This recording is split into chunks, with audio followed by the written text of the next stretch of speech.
speaking of AI, Yes. yes.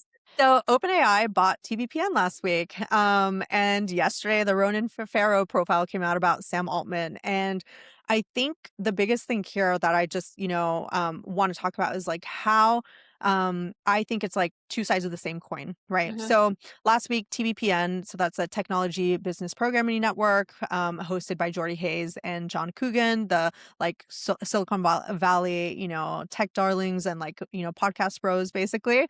They got bought by OpenAI. And I think the biggest question of everybody's mind was, wait, why? TBPN is winding down their ad business.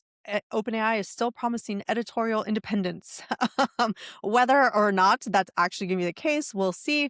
Though I think they had a very big example come to light yesterday with the Ronan Farrow profile talking about Sam Altman, who is the CEO. And, I think that they had, prior to actually, is that? Okay, I'm just realizing that maybe the timing is not it makes a little bit more sense. So, Mhm. obviously Sam Altman had to know that this profile from the New Yorker was going to come out because Ronan Farrow probably reached out to him to confirm, much of the story or get like, a commentary. So the fact that they bought it last week before TBPN could actually talk about it on their show makes it kind of questionable whether they'll actually be able to keep some of that editorial independence that, Mhm. OpenAI is saying that they will get. The thing that like, is standing out to me, two sides of the same coin, is that OpenAI wants to have megaphone that they currently don't have. We did talk about their misstep when the whole Anthropic versus AI thing happened around Super Bowl, where the CMO, Kate Rauch, and Sam Altman both came out with their very lengthy, rebuttals of Anthropic's basically parroting, OpenAI and saying that, ads are coming to like OpenAI, but not to Anthropic, right? Mhm. And I think they like realize people already think Mhm. of them as like the villain. And then when John Coogan came out with like an editorial piece talking about how tech and AI need to have better stories and a better narrative about like what we're saying, that like saying that AI is coming to steal your jobs is not a winning argument. Who would have thought, right? I think it showed Sam Altman and, OpenAI that like if you want to tell good stories, maybe we should go to the two guys that are like have taken Silicon Valley by storm, and they've been profiled in like the Wall Street Journal and like the New York Times, and have them talk about tech and AI in a Mhm. way that gets people on our side. The other thing is to realize that the TBPN boys are not journalists. They're not there to have gotcha questions of all like, the CEOs and founders that are coming onto their show. And we're seeing this as well. The LA Material just came out with an article yesterday saying that celebrity podcasts have become the go-to, Saw that. outlet for celebrities. Yeah. And the reason why is because like it's a safe space for them to go shoot the shit, basically, show that they're human, but then also not get any of the uncomfortable questions that they would get if an actual journalist had to talk to them about things, right? Article talked a lot about cutting, and that's like a big thing. Mhm. When you're a journalist, you can't just say, Yeah. "Oh, wait, no, that was actually off the record." But Yeah. when you're I don't think Amy Poehler, who and I love her podcast, Yeah. no shade to Amy Poehler, but I don't think when you're Amy Poehler, your goal is like a gotcha. People wanna hear Yeah. you have a nice conversation because you're Amy Poehler, and so it's Mhm. so much less pressure, especially for celebrities, I feel like, who don't typically do a lot of press. Mhm. Yeah, definitely. I mean, we saw I mean, one of the ones that stands out was the Aubrey Plaza interview that she did Yeah. where she's talking about, the death of like her husband. She never would have had that conversation with a journalist, No. A, but then B, there was nothing there that would have been uncomfortable for her to actually have to answer.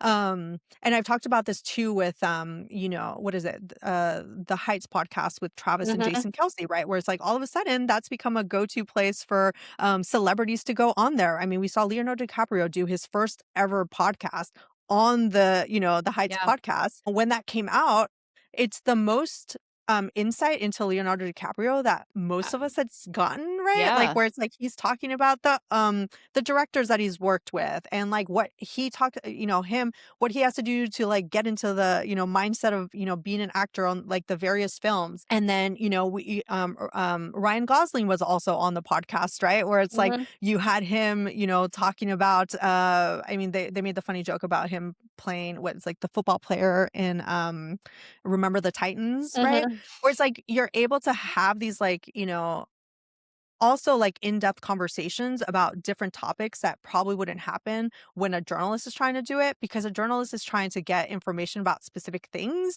So I don't necessarily see it as a bad thing. But then also we shouldn't put journalistic like principles onto these people and expect them to do that job, if that makes sense. I totally agree. I mean, I think the OpenAI acquisition is very interesting. I feel like Mhm. I've been seeing so much about public opinion about AI being, sort of like at this all-time low Yeah. and all these data centers being canceled and everything. And so I think it's interesting that they made this major media acquisition on something so like inside the world, Yeah. so inside baseball for tech. Um, Yes, it's very inside baseball to tech, but also within tech, especially because of all the layoffs that are going on of like I mean, we just saw Oracle and Mhm. Amazon both lay off like thousands of people last Yeah, week, right? And what's the main reason? Because of AI, right? So it's like even within tech worlds, like we are getting these stories of AI coming for your jobs. And then you see the totally. layoffs. So it's like that bad storytelling and narrative is still happening within tech circles. So I think what they're trying to do is like we need to get tech people on our side and then maybe we can go outside of that. And obviously, I mean, they will try to do that. They are obviously going to try to expand their audience and like go outside of just tech world. But I think that they feel like let's start with tech because they're already semi-friendly to us. They already know these guys. Mhm. Though apparently not everybody, because people in New York don't really know even that Yeah, work in I was tech. not familiar with this, and I'll say some other people I know in tech in New York Yeah. were not familiar with this, so it's always really interesting to me, even as someone who sort of works in tech right now, Mhm, that mhm, mhm. there's still a lot of that divide. I think it's interesting too what you said about storytelling, because if you look at LinkedIn right now, there are so many sort of storytelling, content marketer type Mhm, jobs available at companies like mhm, Anthropic and OpenAI. I think the first time I've seen it, like an influencer marketing director post, mhm. Yeah. LinkedIn listing at Anthropic. So I totally agree with you. I think there's this race to really define it. It's been interesting to watch the tech companies sort of define themselves in different ways. Again, specifically Anthropic, I find it really Mhm. interesting how they've sort of tried to make themselves the like literary highbrow tech. Like they Mhm, had this big like pop up in New York that I'm sure that mhm. you have chatted That we about at did talk some about. yeah, I was gonna say this seems Yes. like a really good topic for your show, but really Yeah. trying to, like, appeal to this more, Yeah. highbrow literary world, and so it's interesting to see, all these companies really fighting to have the storytelling. They're hiring, like, Yeah. content directors that pay, like, $300,000 a year. It's Mhm, it's mhm. interesting. Yeah, no, definitely. And I think that also, pairs to the other point that I was trying to make here about, um this New Yorker profile that came out where it's like Mhm. we have actual journalists that are still able to do their job, and still able to come out with these, huge, almost damning profiles, depending on which side you're on, right? About, Yeah. Sam Altman and like who he is. Basically, what I understood Mhm. from the piece was we're all talking about how AI is going to, become this like major influence both in tech, but in the political world as well. We're seeing them start to lobby and to like build packs so Oh, that they yeah. can lobby the politicians, right? And the main premise of why OpenAI decided to go the nonprofit route to start was because they knew that they needed to bring people on board. And Sam Altman was chosen as the person Yeah. to like lead this charge because like, of, his past and his brilliance, his connections and all this stuff. What this article spoke to I thought was like, is this the person that we want to trust to be the figurehead for AI and everything that's going to come, from it? Is this the person that we're going to believe, like his integrity, his character? And like, if that's the case, let's look at his background and everything he's done, the way that he's, Mhm. climbed his way to the top. And I think Farrow did like a good job of portraying, I wouldn't say completely impartial, but we should be having these conversations, right? And I think that's where journalism is going to come into play, and like what they should focus on, going forward. And then yes, we'll continue to have these like, spokesperson semi propaganda shows that Yeah. put out like the other like feel good stories that like we do need. I do think we do need that, especially like even within like the celebrity world. Like I think like, why are we having journalists, give gotcha questions to celebrities? I don't think that that needs to be the purview of every conversation that they're having when they're on doing a movie promo, you know? To me, what's really interesting is so much of the reporting that came out in the Ronan Farrow story is included in Karen Wa's book, Mhm, Empire of AI, mhm, which is amazing. And I would recommend that anyone read it in some format. I think I listened to it. The audiobook was great. mhm.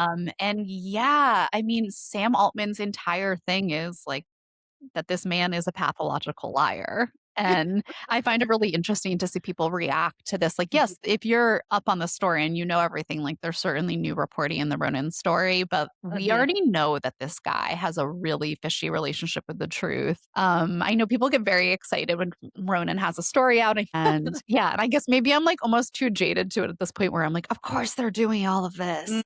yeah, but you do bring up an interesting point about, that Ronan Farrow's usually not the first person, but by the time he comes around to the story, it's like, okay, we are ready for the wider It's a audience tipping to point. know, Yeah, the stories that, most insiders that have worked in Silicon Valley, know, totally. right? Awesome. Okay. So lessons here for me are figure out your narrative and how it fits into things, right? Telling those stories in a way that's relatable, whether, relying on a customer like case study to like, talk about what you're actually building instead of just kind of, announcing a latest like product release, right? Like how are you putting it in the context of like the Mhm. people that you're trying to go after? Actually, that's probably the through line from this whole episode. Because really Yeah. anything with the politicians, right? Like that was the same thing here too. Yeah, and I think my lesson would be almost on the flip side of it, which is I think Ronan's someone who does a really amazing job of short form video and also Twitter and really all the social media. I'm really hesitant to get on TikTok personally, but I like honestly take a lot of inspiration and advice from someone like Ronan Farrow, Mhm. who is able to take 10,000 words and distill it down to a couple of videos and some tweets and really get buzz for their articles, Yeah. in a way that, like, I feel intimidated doing that for, like, a 2,000 word feature. Yeah. And so I think it's really, like, proof that you can break down a message no matter how complex it is, whether it's Mhm. universal childcare, to bring it back to our first topic, Yeah. or, a huge, huge expose on OpenAI and Sam Altman, that there's ways to do that and to have, like, your highbrow, like, it's in the New Yorker for the people who are Mhm. gonna read it there, but the same information can be distilled down for people who aren't going to engage with it in that medium.